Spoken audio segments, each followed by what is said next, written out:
ଜୟଗୁରୁ। ମୋର ପରମ ଆରାଧ୍ୟ ଶ୍ରୀ ଶ୍ରୀ ଠାକୁରଙ୍କ ଚରଣରେ ମୋର କୋଟି କୋଟି ପ୍ରଣାମ। ଶ୍ରୀ ଶ୍ରୀ ମାଙ୍କ ଚରଣରେ ମୋର କୋଟି କୋଟି ପ୍ରଣାମ। ମୁଁ ଆଜି ଶ୍ରୀ ଶ୍ରୀ ଠାକୁରଙ୍କ ଶ୍ରୀମୁଖ ନିଃସୃତ ନାରୀର ନୀତିର 65 ବାଣୀ ଆପଣମାନଙ୍କ ଆଗରେ ତୋଳି ଧରିବି। ନାରୀର ନୀତି 65 ବାଣୀ। ନମ୍ୟତାରେ ଉତ୍କର୍ଷ। ନାରୀ ପ୍ରକୃତି ନମ୍ୟ, ତେଣୁ ସେ ଭଲକୁ ମଧ୍ୟ ଅତୁଟ ଭାବରେ ଜାବୁଡ଼ି ଧରିପାରେ। ଆଉ ଏହି ଧରିବା ପ୍ରକୃତ ହେଲେ ତାହା ଅବ୍ୟର୍ଥ।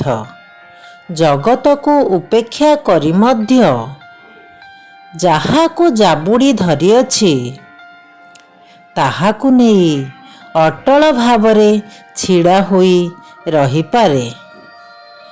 ତୁମେ ଯାହାଠାରୁ ତୁମର ଜୀବନ, ଯଶ ଓ ବୃଦ୍ଧି କ୍ରମୋନ୍ନତିରେ ପରିଚାଳିତ ହୁଏ, ହ୍ରାସ ବା ସମକୁ ତାଚ୍ଛଲ୍ୟ କରି ମଧ୍ୟ ତାହାଙ୍କୁ ହିଁ ଅତୁଟ ଭାବରେ ଜାବୁଡ଼ି ଧର। ଉନ୍ନୟନ ତୁମକୁ କଦାପି ତ୍ୟାଗ କରିପାରିବ ନାହିଁ, ଏହା ଅତି ନିଶ୍ଚୟ। ବାଣୀ ସଂଖ୍ୟା 65। ପୁଣି ଥରେ।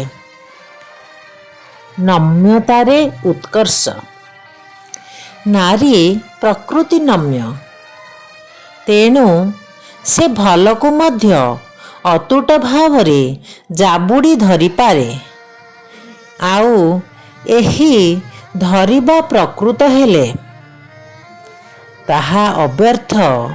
ଜଗତକୁ ଉପେକ୍ଷା କରି ମଧ୍ୟ ଯାହାକୁ ଜାବୁଡ଼ି ଧରିଅଛି ତାହାକୁ ନେଇ ଅଟଳ ଭାବରେ ଛିଡ଼ା ହୋଇ ରହିପାରେ। ତୁମେ ଯାହାଠାରୁ ତୁମର ଜୀବନ, ଯଶ ଓ ବୃଦ୍ଧି କ୍ରମୋନ୍ନତିରେ ପରିଚାଳିତ ହୁଏ, ହ୍ରାସ ବା ସମକୁ ତାଚ୍ଛଲ୍ୟ କରି ମଧ୍ୟ ତାହାଙ୍କୁ ହିଁ ଅତୁଟ ଭାବରେ ଜାବୁଡ଼ି ଧର।